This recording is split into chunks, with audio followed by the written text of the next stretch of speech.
रहमानिर्रहीम अस्सलाम वालेकुम। आज हम एक्सरसाइज 5.2 कैलकुलस का क्वेश्चन नंबर 16 करेंगे, जो बहुत इंपॉर्टेंट क्वेश्चन और पास्ट पेपर में ये 2 से 3 दफ़ा आ चुका है। क्वेश्चन हमारे पास ये आपको सामने शो हो रहा है, यही क्वेश्चन है। ठीक है, sign square x D x divided by sine x plus cos x, और इसकी हम लोगों को लिमिट्स ये दे दी और हमने प्रूव ये करके दिखाना है। तरीकाकार वही है कि वही थ्योरम अप्लाई होगा। Upper F of A minus X वाली लिमिट होगी। ठीक है, अपर लिमिट में से हम लोगों ने वही तरीका है, अपर लिमिट में से हम लोगों ने एक्स को माइनस कर देना। इसी तरह से नीचे भी साइन एक्स में से अपर लिमिट हम लोग माइनस कर देंगे, और कॉस में से भी अपर लिमिट हम लोग माइनस कर देंगे एक्स। अब हमें पता है साइन स्क्वायर एक्स जो होता है ना, पाई/2 माइनस एक्स किसके इक्वल होता है, कॉस में कन्वर्ट हो जाता है। ये मैंने आपको शुरू के लेक्चर में बताया हुआ है कि छोटा सा वीडियो बनाकर बताइए कि इंपॉर्टेंट फार्मूलाज किस तरह क्लोज होने हैं इसमें। ठीक है, वो आप ज़रूर देखें, वहाँ से आपको पहले वो फार्मूलाज आप याद कर लें, उसके बाद इस चैप्टर पर आएँ, क्योंकि वो बहुत इंपॉर्टेंट और बार बार रिपीट हो रहे हैं इसमें। तो sign square x cos square x में कन्वर्ट हो जाएगा, साइन एक्स कॉस एक्स में हो जाता है। ज़ाहिर बात है ये भी कॉस में ही होता है, लेकिन स्क्वायर की वजह से कॉस स्क्वायर हो जाएगा, और कॉस साइन एक्स में हो जाएगा। जब ये सिंप्लीफिकेशन आ जाएगी तो मजीद आपको पता है कॉस स्क्वायर एक्स किसकी इक्वल होता है, 1 माइनस साइन स्क्वायर एक्स की इक्वल होता है। ये आपने पढ़ा है, cos square x plus sine square x is equal to 1 होता है। ये लिख दिया 1 माइनस साइन स्क्वायर एक्स और कॉस एक्स साइन एक्स लिख दिया। 1 माइनस साइन आपको दोबारा कंफ्यूज ना हो जाए, तो आपने पढ़ा हुआ cos square x plus sine square x is equal to 1 होता है। यहाँ से हम लोगों ने इसकी वैल्यू निकाली है, कॉस स्क्वायर एक्स की वैल्यू निकाली है, जो ये है 1 माइनस साइन स्क्वायर एक्स। तो ये हम लोगों ने यहाँ पुट कर दी है, हम लोगों ने वैल्यू इसकी, और cos x plus sine x as it is चलता रहा है। अब 1 डिवाइडेड बाय दिस टर्म अलग कर लेंगे, और ये डिवाइडेड बाय दिस टर्म अलग कर लेंगे। ठीक है, अब ये तो हमारे पास दोबारा आई फंक्शन क्वेश्चन दोबारा आ जाएगा, जिसको हम लेफ्ट साइड पे लेके दूसरे आई में ऐड कर लेंगे, और ये वाला एज इट इज़ पड़ा रहेगा। अब यहाँ पर देखें, ये इंपॉर्टेंट क्वेश्चन बहुत ज़्यादा है, क्योंकि बार बार आया हुआ है पेपर में। अच्छा, यहाँ हमें कुछ कांस्टेंट नंबर की ज़रूरत पड़ेगी, जो हम लोगों ने यहाँ ऐड करके एक फार्मूला क्लोज करना है। ठीक है, वो कांस्टेंट नंबर हम लोग जो है ना 1 ओवर अंडर रूट, मैंने लिख भी दिया, I need some constant with cos x और साइन एक्स के साथ। तो वो कांस्टेंट 1 ओवर अंडर रूट 2 अगर हम करें, क्योंकि ये हमारे पास एग्जैक्ट वैल्यू देते हैं। कॉस पाई/4 भी जो है ना हमें 1/ये देता है, और एक नंबर है कि ऐसा नंबर हो जो दोनों हमें जो है ना उस पर फंक्शन हमारे सॉल्व कर दे। तो 1/√, जो है ना 1 डिवाइडेड बाय √2 जो है ना, ये कॉस पाई/4 पे आता है, और 1 डिवाइडेड बाय √रूट साइन पाई/4 पे आता है। क्योंकि कॉस पाई/4 अगर करें तो ये आंसर देता है, साइन पाई/4 भी करें तो ये आंसर देता है हमें। ठीक है, अब हम लोगों ने देखें ऊपर भी इसमें ज़ाहिर बात है डिवाइड होगा तो ऊपर भी जाएगा, 1 ओवर √2 ऊपर भी आ गया, और इसके साथ भी हम लोगों ने डायरेक्ट 1 ओवर √2 लगाया, यहाँ पर भी लगाया। अब 1/√2 हमें कब देता है वैल्यू, जब कॉस पाई/4 होती है, कॉस पाई/4।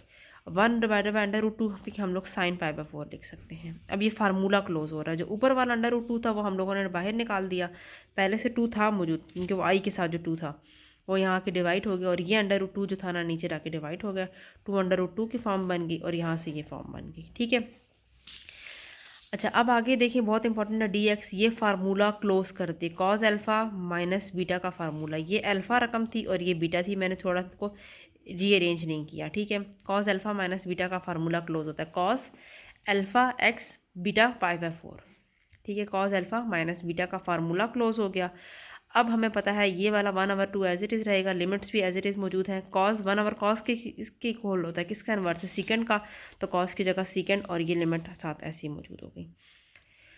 अब आपको पता होना चाहिए कि सीकेंड इसका इंटीग्रल क्या होता है। सीकेंड का इंटीग्रल क्या होता है, वो होता है नेचुरल लॉग ऑफ इंटीग्रेशन। अगर हम लोग पूछे सीकेंड की तो वो बहुत इंपॉर्टेंट है, पता होनी चाहिए। सीकेंड की होती है सीकेंड this function plus ten this function, सीकेंड plus ten होता है, सीकेंड प्लस टेन इसकी इंटीग्रेशन होती है सीकेंड की, सीकेंड प्लस टेन लिख दिया। अब हमने क्या करना है, अब हम लोगों ने नेचुरल लॉग में अपर लिमिट पुट करनी है, जहाँ जहाँ एक्स आ रहा है वहाँ वहाँ अपर लिमिट पुट करो। एक्स की जगह हम लोग पाई/2 पुट कर दी, प्लस अपर लिमिट पाई/2 पुट कर दी। अब माइनस लोअर लिमिट 0 पुट करनी है, जहाँ जहाँ एक्स आ रहा है वहाँ वहाँ 0 पुट कर दिया, ये हम लोगों ने लोअर लिमिट पुट कर दी। अब इसको सिंप्लीफाई करें तो इन दोनों का एलसीएम लें तो ये आ जाता है, इसका करें तो ये आ जाता है, इनको सिंप्लीफाई करें तो पाई/2 आ जाता है, इसको सिंप्लीफाई करें तो ये आ जाता है। अब ये देखिए 1 divided by 2 √2 as it is आ गई, और नेचुरल लॉग ऑफ √2 + 1 आ गए, क्योंकि आपको पता है सीकेंड पाई/4 मतलब कॉस पाई/4, 1 ओवर कॉस पाई/4 √2 देती है, और ये डायरेक्ट कैलकुलेटर पर आप चेक भी कर सकते हैं।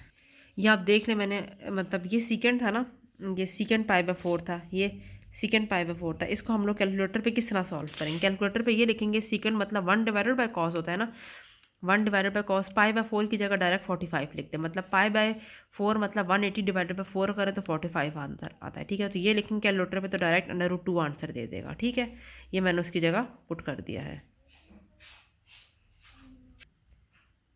ये देखिए, अब मैंने इसके अंदर इसकी वैल्यूज़ पुट कर दी हैं और ये कैलकुलेटर पे मैंने आपके सामने शो भी कर दिया। 1 डिवाइडेड बाई कॉस 45 जो है ना √2 वैल्यू देता है। ये आ गया। अगला हमारे पास क्या था, 10 पाई बाय 4। अब हम लोग यहाँ 10 पाई बाय 4 करके देखते हैं। 10 पाई बाय 4 मतलब 45, तो ये आंसर हमें 1 दे दिया, जो मैंने इसकी वैल्यूज़ पुट कर दी हैं। ये देखिए, मैंने इसके अंदर इसकी वैल्यूज़ पुट कर दी हैं। ठीक है, 10 √2 + 1 minus natural log of √2 - 1 values put कर दी। अब मैंने आपको बताया था कि नेचुरल लॉग में माइनस का मतलब ये है, एक ये है और दूसरा नेगेटिव मतलब ये डिवाइड हो जाएगी, ये वही टर्म डिवाइड हो रही है। नेचुरल लॉग ले लिए इस तरीके से, 1 डिवाइड जो शुरू की टर्म थी 2 √2 एज इट इज़ रही। नेचुरल लॉग ऑफ ऊपर की टर्म ऊपर रहेगी, साथ वाली टर्म नेचुरल लॉग में माइनस अगर आ रहा तो मतलब वो अगली चीज़ डिवाइड हो रही है इसके साथ, तो वो डिवाइड में लिख दी। उसको हम लोगों ने रैशनलाइज़ किया, रैशनलाइज में इसका स्क्वायर कर लिया, इसका स्क्वायर अलग से कर लिया। अब इसका स्क्वायर खुलेगा तो 2 से कैंसिल आउट हो जाएगा, तो 2 - 1 क्या होता है, 1 आता है। तो 1/2 √2 नेचुरल लॉग ऑफ √2 + 1 का स्क्वायर रह जाएगा। अब इसको मज़ीद सिंप्लीफाई करने के लिए ये छोटे छोटे कॉन्सेप्ट है जो आपने याद रखने हैं। किस तरीके से पावर नेचुरल लॉग में अगर आ जाए तो पीछे आ जाती होती है, तो पावर ये देखें, पावर मैंने पीछे कर दी है। ठीक है, और वो 2 से कैंसिल हो गई, तो अंदर हमारे पास सिंप्लीफिकेशन हो गई, ये फॉर्म बन गई है।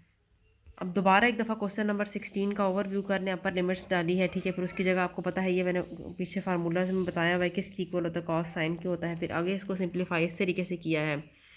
फिर ये टर्म आ जाती है, ये तो आई फंक्शन है जो साइड पे जाके ऐड हो जाएगा, बाकी ये आ जाएगा। यहाँ पर इंपॉर्टेंट बात यह है कि कुछ कांस्टेंट नंबर आपको ऐड करना पड़ेगा, तो 1/2 आप यहाँ पर भी ऐड करें, इसके साथ भी करें, ऊपर भी करें। यहाँ पर किया तो ये बन गया। अब 1/√, ऐसी रकम हो जो कॉस के साथ ही मैच करती है, तो कॉस π/4 पे देती है, तो कॉस π/4 डायरेक्ट इसकी जगह पुट कर ले। 1/√, कौन सी देती है, साइन π/4 देते हैं, वो पुट कर लिए। फार्मूला क्लोज हो रहा है कॉस अल्फा माइनस बीटा का, तो मैंने वो फार्मूला क्लोज कर दिया। कॉस अल्फा माइनस बीटा का फार्मूला क्लोज कर दिया। इसको कॉस आपको पता है 1 सेकंड का होता है, तो सेकंड ऐसे लिख दिया। अब सेकंड का इंटीग्रल आपको पता है सेकंड और 10 होता है, जो मैंने लिख दिया है। इसमें अपर लिमिट और लोअर लिमिट डाली, और कैलकुलेटर पे मैंने आपको करके इसकी वैल्यूज़ दिखाई हैं, किसकी वैल्यूज़ किस तरीके से आ रही हैं। ठीक है, ये इसकी वैल्यूज़ आ रही थी, और इसको डिवाइड की टर्म में हम लोगों ने लिख दिया है नेगेटिव, क्योंकि मैंने आपको बताया है कि एक ये आ रही है और नेगेटिव साइन नेचुरल लॉग में आ रहा है, तो उसका मतलब है नेगेटिव वाली रकम डिवाइड में आ रही है।